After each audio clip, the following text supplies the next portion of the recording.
Hi, this is Bunny Terry, and I want to welcome everybody back to the Real Santa Fe podcast, where we talk about all things Santa Fe. Today, we have one of my favorite guests. I've done a podcast before with this guest, but she is somebody who early in life um, figured out what she loves. And the amazing thing is that she never had to veer off that course. And I was the very first time that I had lunch with this guest, I thought it is so cool to hear a story where somebody had an adult in their life who recognized their talent and their passion and helped this artist to grow that to the point where she is now one of the most popular sculptors in the Southwest. I want to introduce everybody to my friend and somebody I admire without reservation, Star Liana York, right? Is that how you want us to introduce you? That's great. Yes. So we met because she is one of the most generous artists I know as well. Every year, she gives a major piece to the Cancer Foundation for New Mexico Sweetheart Auction. So one of the coolest things about being on that board and then serving as the board chair was that I got to meet people like you, Star. And as I recall, we sat down at Yin Yang to have lunch, and the conversation never slowed down from that moment. Is that how you remember it? That was so fun. It was really great to share with somebody. It was like we've known each other a long time. It was very easy to carry on conversation because there was so much to share, both having creative lives and interesting lives that had to do with the arts, and our interests were similar too. And books. I recall that we talked a lot about books where it was like, oh, have you read this? Yes, yes, yes. So I want you to know that Star is not intimidating at all, even though the depth of your work is amazing. So before we always create this outline before we meet with guests, but I want people to know how you began, how you came to this life as a sculptor, because I love that story. Well, I did have two parents that were connected to the arts. My mother had been a professional ballerina, and my father, though he was an engineer, he just was passionate about his woodworking. So he always had stuff going on in the basement, and he would allow me to go down there. And when I was just, I don't know, 5, 6, 7, and I could draw an animal on a piece of wood and cut it out on the jigsaw, and then I could paint it. And so that kind of started it. And even though my mother was a little concerned that I was going into the arts because she knew how hard it was, she was a dancer back in the 30s, so up in New York. So the Wow. competition, and it was just a very hard life. But I think my parents coming from that age, they just assumed, oh, I'll probably just get married and have kids anyway. So it didn't matter. I could go. So they didn't get in my way. They didn't discourage me. And I felt very lucky about that. So I could go on with my work. So I just started doing various art things young. And because of that time with my father in the basement, I think I always had kind of a draw to sculpture. And that was further encouraged by a class I took when I was just in junior high. We had an arts and crafts class, and the teacher was very excited and understood a lot about casting. So he had us do pieces that we could actually cast ourselves with the centrifugal caster miniatures. So pretty early on, I was casting myself. I bought my own caster and started doing these little miniatures that I sold at a gallery in Chevy Chase, Maryland. So I started my art career showing in galleries pretty early. And the work got bigger and bigger. So how old do you think you were when you sold your first piece? I think it was probably 16 or 17 years old. But the owner of that gallery had purchased a lot that he kept himself over the years. But yeah, it started me on that path for sure. So I was very grateful for that kind of encouragement and support too. Yeah, because that's, so many times I hear artists say, everybody suggested that I, get a real job Yeah, um in the middle of creating, and I don't get the impression that you ever, I mean, it was your life's work, right? it was. And so were the horses. And that was something when I was going to university, I got in a scholarship, which was good, but I still had to support myself and do other things. So I not only was making these little sculpture creatures, but I had a horse boarding business that I was working with too, and I was doing some training at that point because I've always been very passionate about my horses as well. So you didn't start your artistic life in Santa Fe, but you ended up here. How Yes, did that happen? because I wanted to get bigger in terms of the sculpture I was sculpting. And on the East Coast, there were like three foundries on the whole coast, and they were not very good. The one that was really good was so backed up that if you took them a piece, they said, well, it'll be a year before they get it cast.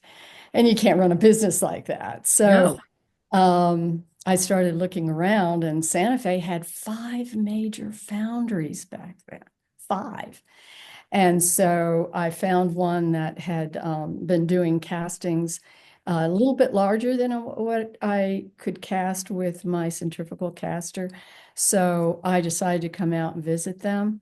And I hadn't traveled much in my life. I'd been on the East Coast at that point all my life. And so in my early 20s, I flew out to see Santa Fe and go see a foundry and got one that I thought would be good for me. And I just was amazed at what the area was like. And so spent the next 2 years before I could actually move out here, um, learning about the area, flying back and forth to the foundry and uh, getting to know the surrounding area. And I absolutely felt this was my heart place. I had to move out here.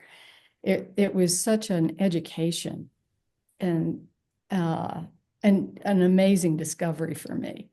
So those first few years out here, particularly, I spent a lot of time learning about my area and the different cultures, and so much was accessible out here that was inspiring and exciting. So I couldn't wait to move and did, and wound up near Santa Fe just because of my interest in horses. It had to be outside of Santa Fe. So I Right. started in Chupadero, which is next to Tsuki, where I had a little ranchito, and then eventually wound up in Abiquiu, where I have a much larger ranch when I decided to start raising and training horses. That so I want people to know because I never want to assume that people who are listening have ever been here, but when you talk about Abiquiu, that's can you explain to folks where that is in relation to Santa Fe? Yes, it's where we are is only 36 miles north, but we're on the we're south of Abiquiu. But it's the area that Georgia O'Keeffe loved so much and made quite famous by her paintings. She has they have a house, her house there now, right in Abiquiu town, that is on the museum tour they have for people to see what she'd collected. But she also had places she went to out at Ghost Ranch, which is incredibly beautiful. It's all the red rock and it's just gorgeous out there. But close to us here, where we can ride pretty regularly, only a couple miles, a few miles away, is Copper Canyon. That's amazing like that. It's so colorful. It's just a gorgeous, amazing area. And at Ghost Ranch, one of the other things that's exciting about it for me is I've always been interested in ancient history. And the prehistory that's accessible there is quite remarkable. Many of the oldest dinosaurs, biggest dinosaurs they found in the country, in our country, are from Abiquiu in that area that they found up in the Bisti as well. So they have a little prehistoric museum there, dinosaur museum, they call it. And again, it's just amazing how many cultures and ancient history is accessible in this area, which is another thing that fascinates me. So I had no idea. I mean, I didn't know the prehistoric history that I didn't have any idea. How did I not know that? oh, you can still find dinosaur bones when you're just walking around out there, and nautiluses and shark's teeth, and it's remarkable. Wow. Wow. So you came to Santa Fe because of the foundries. I'm just going Yeah. to be really transparent. I know so little about the actual process of how you create, but I mean the foundry is the last step, right? Is that Yes. Yes. So I spend most of the time just creating a piece in clay. Then when I finish that, I take it to a mold maker who makes the mother mold.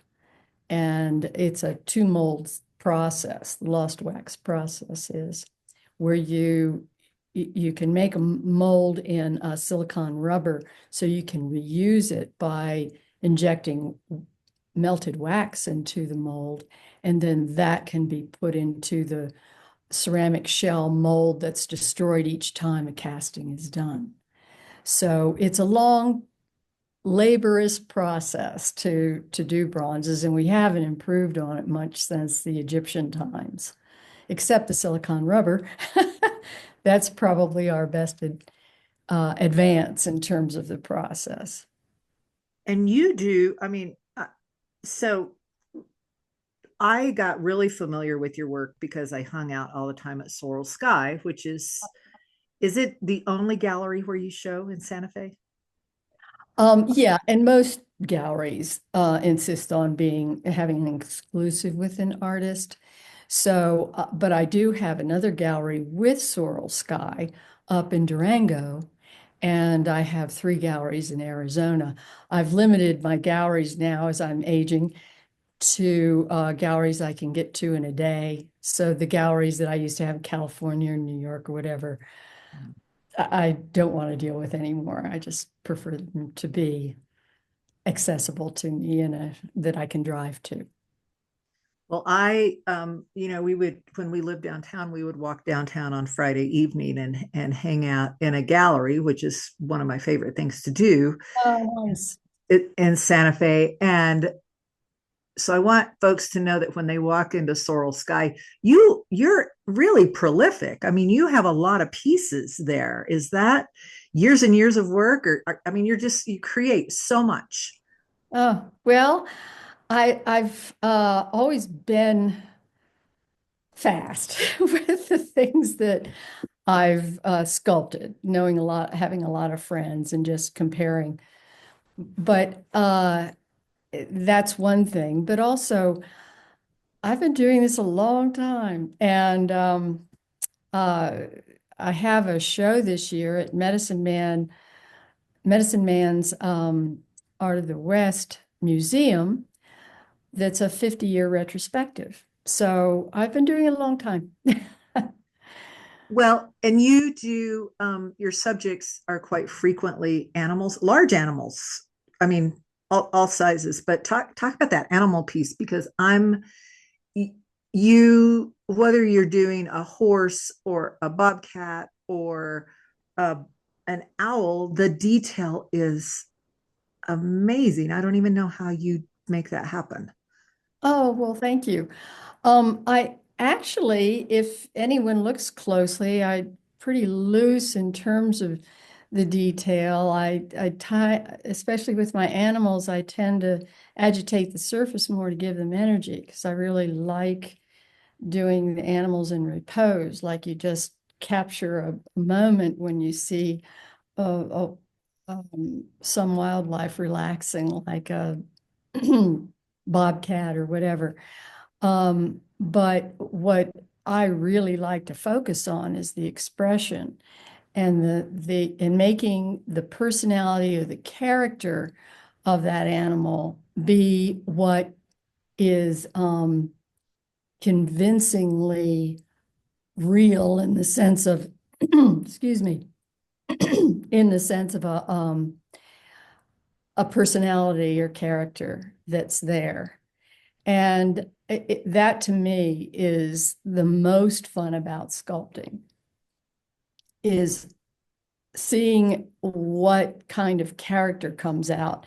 And when I first moved to the area, I started doing a lot of the Native American subject matter, particularly women, because it was just so exciting to me to see these cultures that I wasn't familiar with coming from the East Coast. And even then, when I would do a piece, I wouldn't try to be copying a particular person. I might use archival photos to get a real understanding of bone structure and stuff. But what was fun was waiting for that personality to emerge when I'm sculpting. And so I had to be familiar with how they would look if I was doing a particular, like Navajo or Pueblo Indian. They're different. So I had to be familiar enough with that, but then I just let it. It's almost like you feel like you're a vessel. And maybe you notice this about your writing. When you understand a subject enough that you can let it go and let it come through you in some way that makes you feel like you're connected to that collective consciousness, or and also at the same time reaching down into yourself, to the subconscious level of your experience with a character that's emerging. Like I've often seen my mother in this piece. It may have been a Navajo piece, doesn't look like my mother in any way, shape, or form, but it's a sensibility, or it's a personality that I was reminded of when I saw a person that inspired me.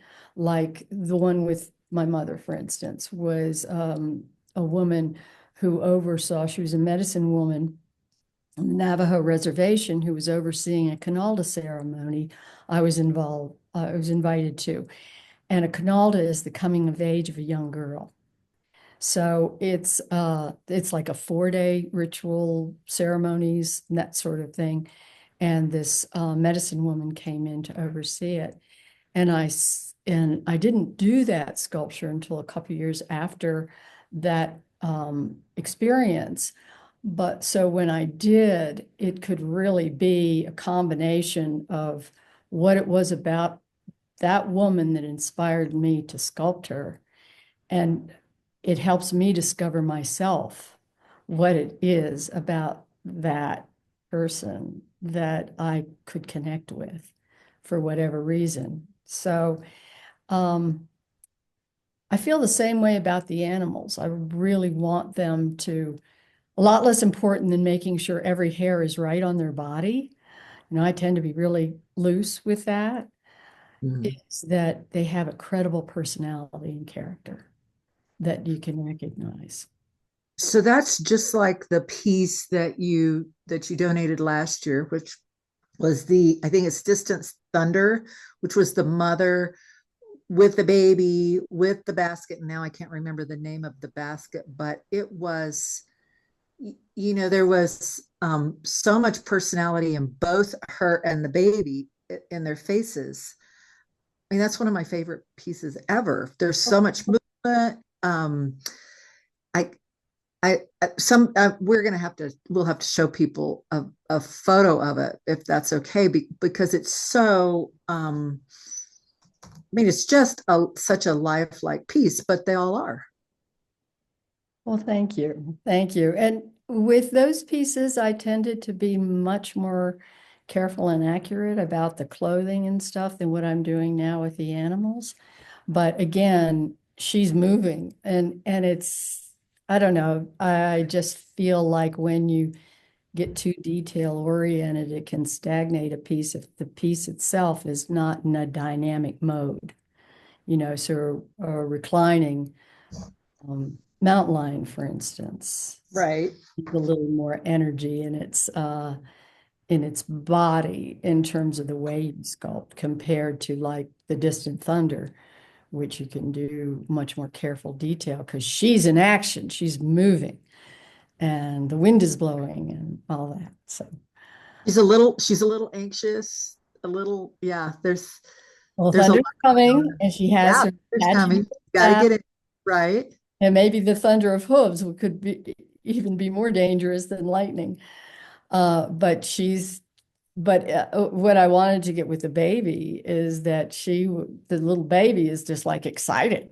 She's seeing me coming and, oh, mom's all excited, So I wanted them to have different expressions.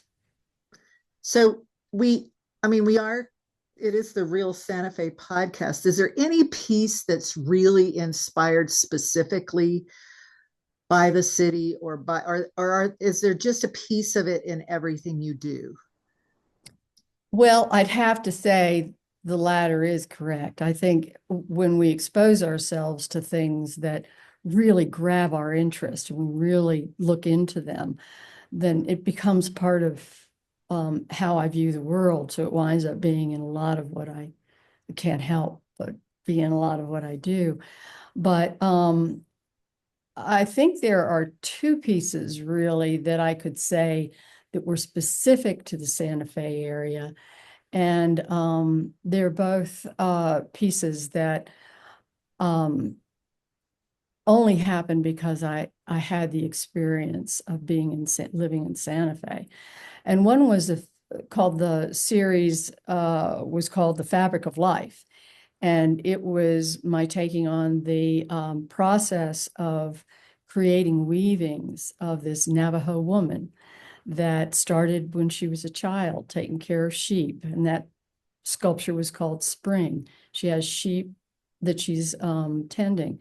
And then the next one was Summer Spinning. And that was her as a mother learning to spin and having her own children she's teaching.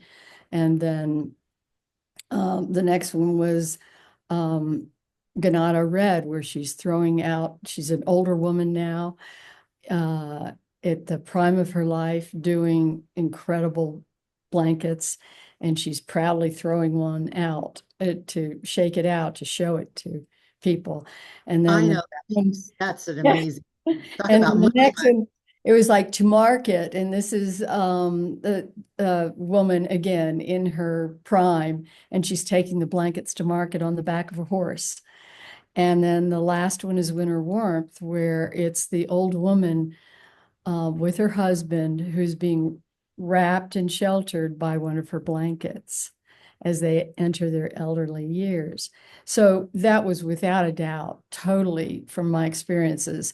We used to go out to the reservation on a regular basis, for instance, which is why I saw the Canalda ceremony, and go to some of the Crown Point rug auctions and things. So came from that. But then the other one that I thought I should mention was of Maria Martinez, who is very famous, San Ildefonso potter, who was born in 1887 and died in 1980. So she became really famous during her peak years here for her black on black pottery. Well, Millicent Rogers collected a lot of her work. So Millicent Rogers was doing an expansion of their museum and asked me to do a portrait of Maria in 3 dimensions. And I was nervous about that for two reasons. One is that I just injured my right hand by over sculpting on a life-size piece, and I had it in a cast. And one. And then the second one is I don't usually work that way. I usually work on what I pull up from myself and the collected knowledge of a particular type of person I'm sculpting. So to do a portrait was just not what I've done. So I gave myself a lot of time. I said, look, if you can show me tons of photographs so I can decide what I can learn her expressions and stuff and see something where she really opens up to the camera, which, a Pueblo woman born in that time, I mean, they would grow up being very closed, right, to public, because Mhm. it wasn't that accepted that anyone, male or female, be picked out as special because of what they do. It just was not acceptable in their culture. So Mhm. it was very hard to find out of hundreds of pictures where she actually looks at the camera with an expression that shows some of her personality. But I found some. And so I said, I just need a lot of time because of my hand. And they said, okay. And I started the piece. And I think the reason this is important to tell you is that, and this because it was such a big learning experience for me. And it couldn't have happened had I not been given this commission. But I started working, and I work a lot at night. And as I started working, being very concerned, like I have to sculpt this with my left hand, which I never do. And I'm doing a portrait, which I never do. So I start this thing, and lo and behold, it's like one of the fastest births I've ever given to a sculpture. And what would happen is I'd be in my studio working, and I can only tell you the feeling. It's no way, other way could I convince anyone, but I really felt her presence. And I felt that she was there and working with me. There have been other times in my life where I have felt like I don't know where something's coming from that's happening. It's as if I'm just being a vessel for something, for an image, a subject. But this was super clear to me. And I've never been that convinced about that sort of existence of other spirits that can connect with us. That made me a believer. And it wound up being a super important piece that I'll always remember of the hundreds of sculptures I've done in my life because of that help I really felt I had. And when you think about it, to do what she had done back in a period where that was not very acceptable for women to rise to that prominence, she had to be a pretty determined lady. And so I just felt it was an amazing experience to have that connection with her. So that was definitely from being here.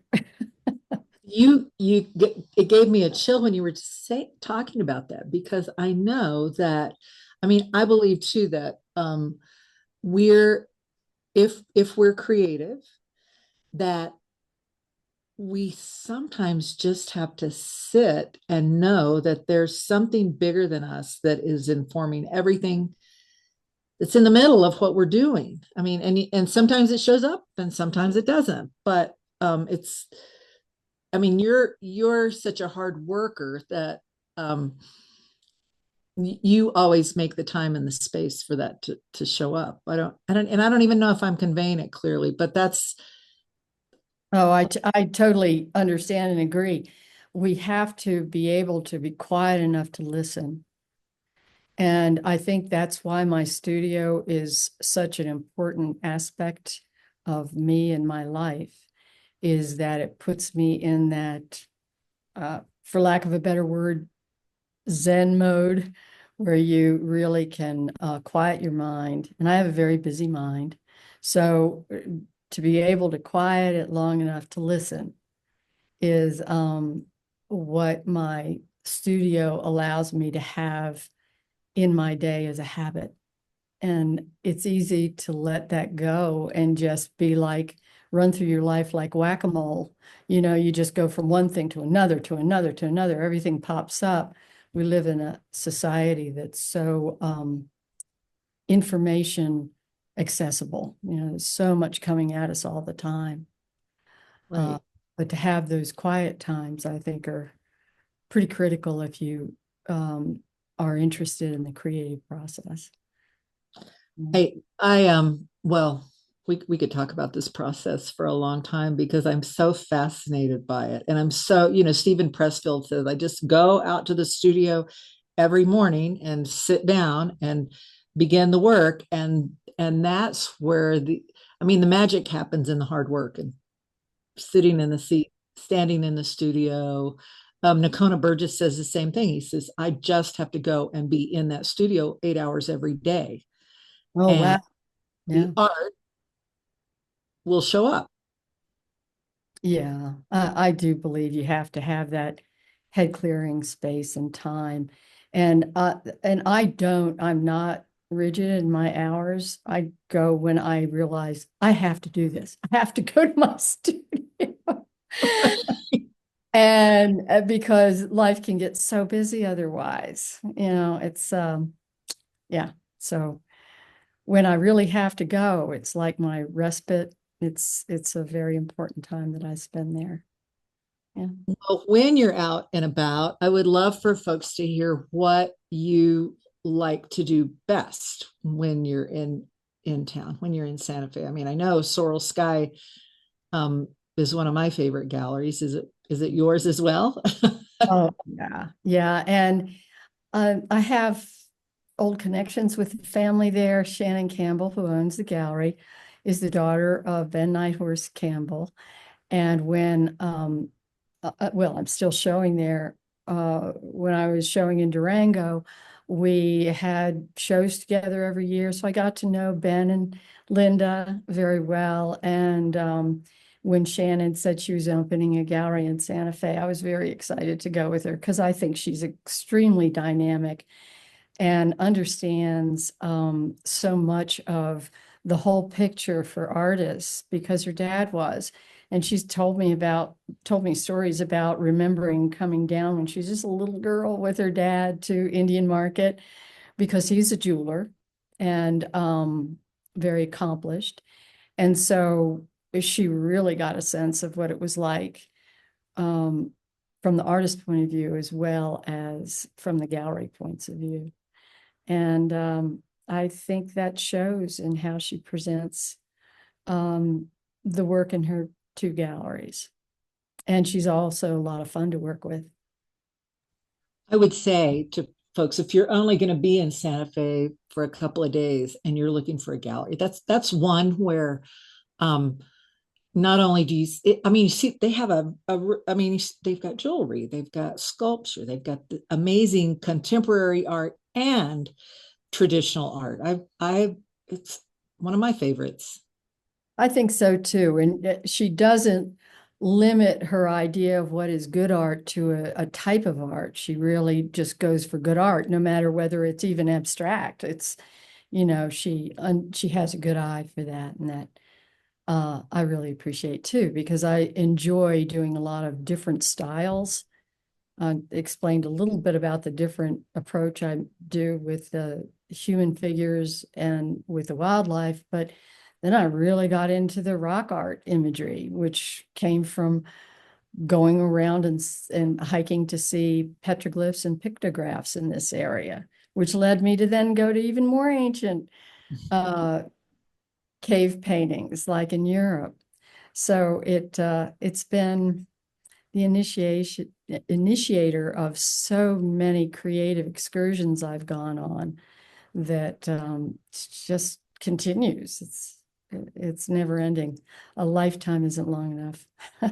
No, it's not. It absolutely isn't. Well, I have so many more questions. Can we do this again? Sure, sure. Yes. Okay. I because I'm so inspired by how hard you work and what you create. But I want folks to know about you and to find you. And someday I'm gonna own my own Star York piece. Wonderful. Wonderful. Thank you so much for being on the show. My pleasure. And Johanna, thanks so much for switching to Zoom so I could Oh yeah, on the no show. problem. I'm glad. I was like, it's better than we don't have any issues. But yeah, Yeah. I love your work too. It's so nice to There, talk to you in person. so there is one thing, and Johanna can edit this in. I really was um we've told where they can see your work locally, but what do you wish that more people knew about Santa Fe? Well, it's a super generous community. The amount of nonprofits here are amazing for such a small town. And that's always been important to me. I have a small business. I can't uh, afford to donate as much as I'd like to these important causes, but I can give a piece of art and I can be involved in other ways. Like we've done fundraisers for charities here at the ranch. And one was the Trail of Painted Ponies and the main event and that helped a therapeutic riding program. So those things are hugely important to me. And I can't imagine being in a community that's more generous and supports that so much. I mean, the Sweetheart Ball is one of the biggest, most fun events of the year in Santa Fe. It is, and that's interesting because I've thought about that a lot of what is different about Santa Fe other than, the sky is amazing, the art is amazing, but it's really the generosity, the big hearts of the people that I meet here. Absolutely. When people are moving here, that's what they want to know. They don't want to know where they're going to eat dinner on a Wednesday night. They really want to know what it's going to feel like to be part of something bigger and better, I think. Yeah, that really is gratifying. I think most creative people have a more of an altruistic view of the world, and not all for sure, but certainly many. And I think that's really reflected in the people who are drawn to Santa Fe. Oh, Yeah, I like that. love it here. Me too. Thank you so much. Yeah, thank you, Star. It's good to Pleasure. see Thank you. you.